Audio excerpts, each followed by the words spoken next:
So, true story, the first year that I attempted to belly dance full time for a living, I could not afford a place to live. And actually, the first 2 or 3 years that I was a full time belly dancer, I lived in my tent for a good part of the year to be able to sustain my career, I guess. Yeah, true story. My name is Sahira, and I have been belly dancing now for over 2 decades. I absolutely love the business and the life that I have built here in the dance, but it has not always been this good. In fact, the first few years of my professional belly dance career were a little rough to say the least. So, here I'm going to share with you my belly dance origin story. So I started dancing when I was 23. I think the story is so similar to so many other dancers, first class story. I had been watching belly dance here in Houston at a great place that was called the Mausoleum at the time. They had a Tuesday night belly dance show that they called Gothic Belly Dance. And it wasn't all gothy or anything. It was just more like belly dance to non-traditional music for the most part. Though there was one dancer, Cynthia. She was amazing. And she did do a piece, I think, with vampire fangs and a dagger at one point. Anyway, the show was amazing. I was going with my friends from college. We were going on Tuesday nights to watch the dancers, and I thought it was just amazing. I absolutely loved it. And so maybe like 5 or 6 months later, when I ended up with a catalog in my hand for this program called Leisure Learning that used to exist here in Houston that has been long gone. And I flipped through and I found a belly dance class. I was like, oh, heck yes. I'm in. I'm in. I like vividly recall my first belly dance class. I was so excited. And I actually had a doctor's appointment that day. And I remember I was sitting in the waiting room at the doctor's office. I was actually sitting in the exam room and the doctor was taking forever. And I kept looking at my watch and I was like, oh man, my belly dance class is starting soon. Like I thought I had plenty of time, but this doctor was really slow. I don't know what was going on. So I got up and left, y'all. I left. I was like, I'm leaving. I'll come back some other time. And I walked out of my doctor's appointment. And I'm so glad that I did. I had an amazing first experience. I remember standing in the class waiting for the teacher to come out and being all like nervous and excited. And I was expecting like someone to look like a glorified Princess Jasmine to walk out of the back to teach class. And in the end, my instructor, who was an amazing dancer, was about 5 feet tall with big glasses and was easily like 6 months pregnant. And I was just like, oh, okay. And then she like danced circles around me, and I had the time of my life. I remember our very first class ended with us all improvising in a circle together. And I thought I was going to die. I was like, what? You want me to just dance? And I've been here for like 1 hour. Anyway, threw me in the deep end at sink or swim, and I'm still here. So I guess I'm still swimming, right? So I had been dancing probably for just under a year. And it was one of those I went to one class a week, and then I was like, I'll go to 2 classes a week. And then I was going to 3 classes a week, right? And it slowly like consumes you and you fall into the rabbit hole. It was awesome. And I was taking classes with my dearly departed dance mama, Mama Talia. And one night she got a call to sub for a dancer at a restaurant she regularly danced at called Opa's. It was a Greek restaurant up on the north side of town. And I was there in class, maybe just finishing up class. Maybe we were sewing some costumes or working on something together. And she was like, I don't really want to go. How about you go? I was like I'd been dancing for less than a year. I knew one choreography with Veil and Zills to Midnight Magic, which I love that song forever. And I was like, and no, like, how am I going to do that? So she's like, I'll send you with Marcy, another dancer who was dancing with me at the time, and you guys can do a show together. And I'll have the band let you do Midnight Magic before they play their live set for you. And I was like, the band is going to play music for us? Like, what are they going to play? And she said, "Eh, I don't know what they'll play, but I'll definitely tell them not to play the Kashlamar." And I was like, what's a Kashlamar? I was so I was so in over my head. And like to this day, it may have been a little premature to put me on stage, but I adore my mama Talia for it, and I have to thank her for the beautiful career that I now had. So she put me on that stage. I have never been so freaking nervous in my life. I thought I was going to vomit, but I had like had a week or so to think about it because it wasn't that night. I think it was a few days later. And I invited like everyone I knew to come. I was like, you guys have to come. and I don't know is going to happen, but will you just applaud for me no matter what? And I have a video of that performance that I've yet to release publicly because I don't know. Like it's not bad. It's sweet. It's, baby belly dancer me, and it does not make me cringe. It's sweet. I don't know, maybe someday I'll put it out there. But I had the time of my life. I had a blast. My friends were cheering, people were tipping, the band was amazing. Incidentally, I ended up playing or performing with that band for about 18 years after this happened. And then to top it all off, after I take pictures with everyone, and I'm like, oh my God, that was so cool. Then the owner of the restaurant gave me money. And I was like, nah, is this a thing? Really? So I was working as an engineer at the time. I was an environmental consultant. I was doing air quality engineering, and actually, then after that, I switched to nonprofit sector, and I was working with a nonprofit land conservation organization. I loved my work. That I'm very passionate about environmental endeavors, and I really enjoyed what I was doing. But shortly after that fortuitous occasion at OPA's, I was laid off from my job in a very, very ugly way. um, yeah, without getting into a lot of detail, because I don't want to dredge it all up, like I was sort of forced to quit, like instead of them firing me, and then I got no unemployment. It was bad. It was bad.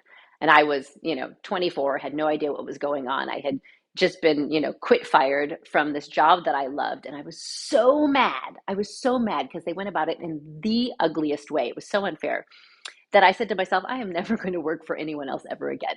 And so I was like, so what are you gonna do then? And I literally, actually, for several months after that, y'all, I like made handmade candles. I made handmade soap. I remember that Christmas, right after I was quit fired.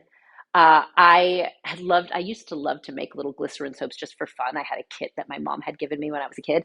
I upped my production, and I made a website, and I made soaps, and I took orders from my friends for Christmas, and I made hundreds of bars of soap for Christmas. I was like, I will make things, and I will sell them, and I will survive. Right. And I sold a whole bunch of soaps. And then I did like the math in January after Christmas is over. And I had broken even between like buying all the new equipment I needed to make soaps in mass and selling the soaps. But I was like, oh, I'll keep selling soap. It'll be great. Um, anyway, I did not keep selling soap. That did not go very far. Christmas was a boon, the rest of it was a bust. And so then I was still taking belly dance classes, and I would get calls every once in a while from a dancer that was like, hey, will you sub for me at this restaurant or this nightclub? And so I did like a handful of those.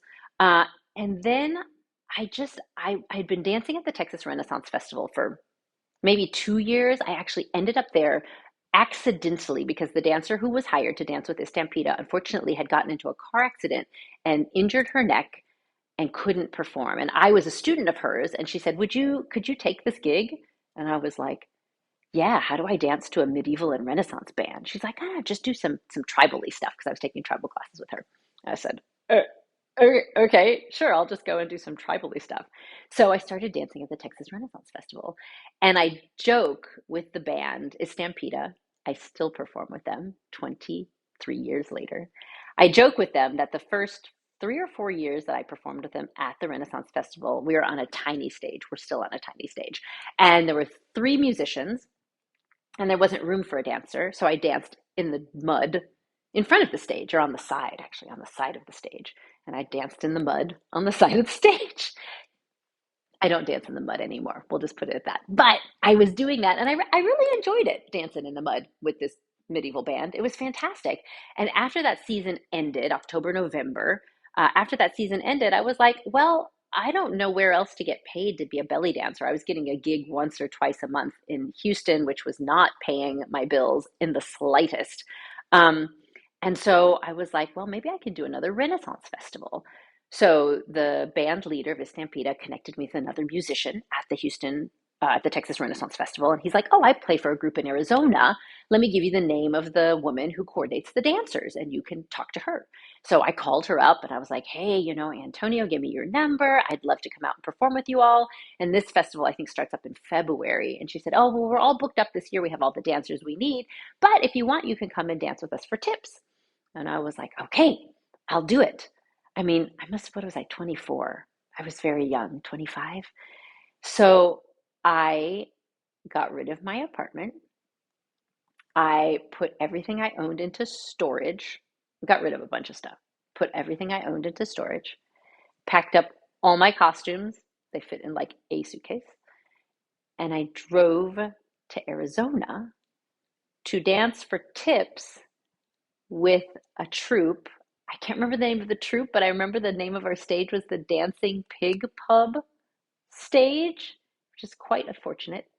Uh, Luckily, my mother lived about an hour from that festival. So I lived with my mother during the week and I got a job selling jewelry at the Arizona Renaissance Festival because I'm like, I can't just sit around and dance for tips. Like, let me get a job that's going to make some money. Right. And so I would sell jewelry during the day. I took my only like two breaks that I was allowed, or maybe it was three breaks during the day, I would run across the festival and dance at the Dancing Pig Pub stage. Then I would come back and sell more jewelry. And at night, I slept above the jewelry shop in a little wooden box of a room that was like 6 feet by 6 feet. I remember it was me and my sleeping bag and a tiny little black and white TV that my mom gave me to entertain me. Uh, and I don't even think I had like a working cell phone up there. It was just me in a tiny little box, and I would crawl back down in the morning and go to the Ren Fair bathroom and wash up and sell jewelry and dance and sell jewelry and dance and sell jewelry and dance. And then I would go stay with my mom during the week.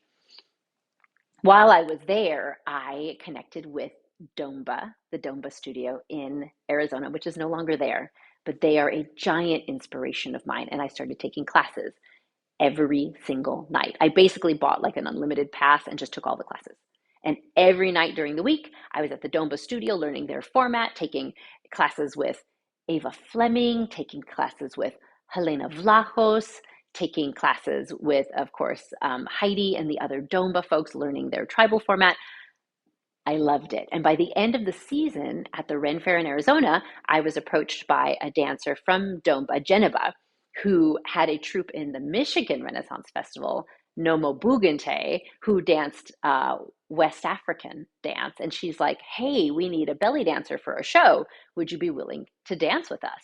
And I was like, hell yeah, I'm willing to dance with you. And so then I went to the Michigan Renaissance Festival. Once again, all my stuff is in storage. Luckily, when I was here in Houston, I was dating a guy who was kind enough to let me stay with him for free because I was making Ren Fair money. Yeah.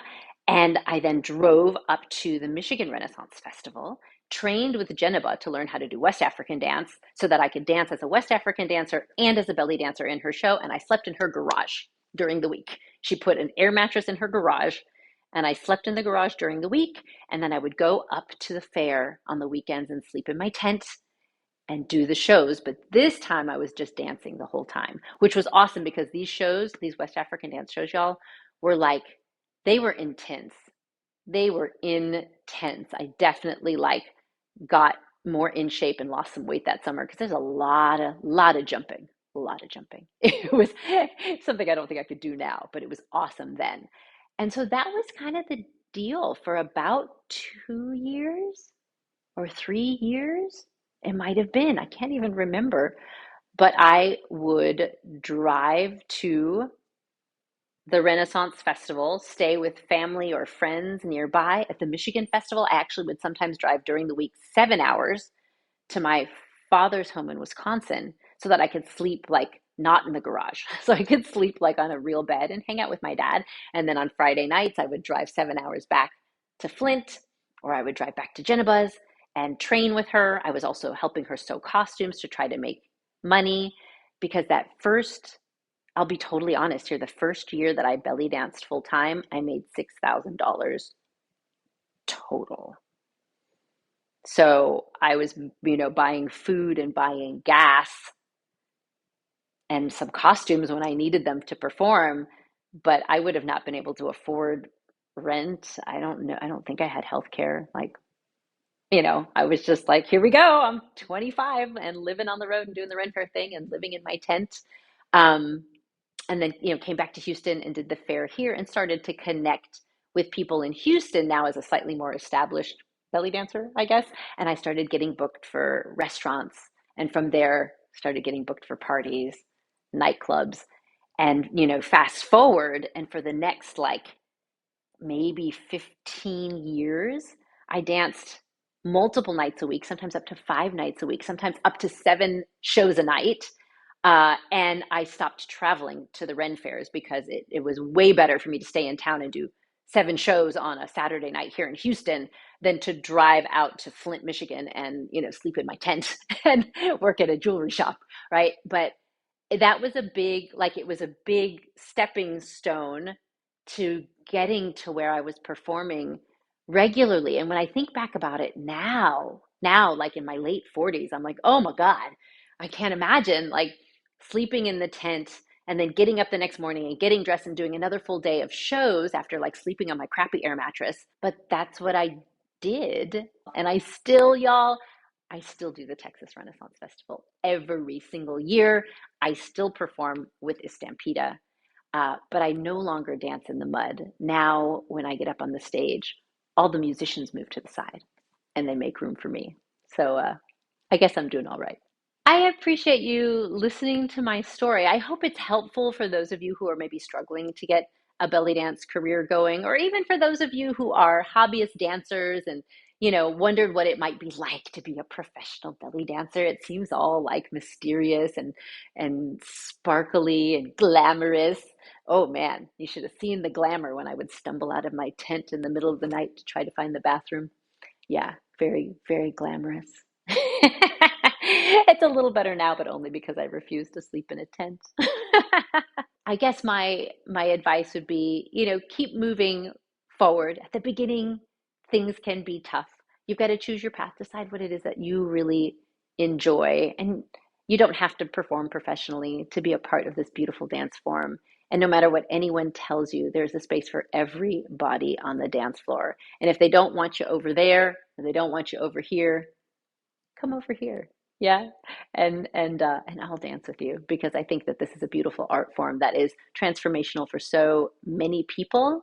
And so I love to share the joy of it with everyone and help people find their own inner confidence and respect their inner beauty and understand that they are a beautiful dancer, no matter where you've come from.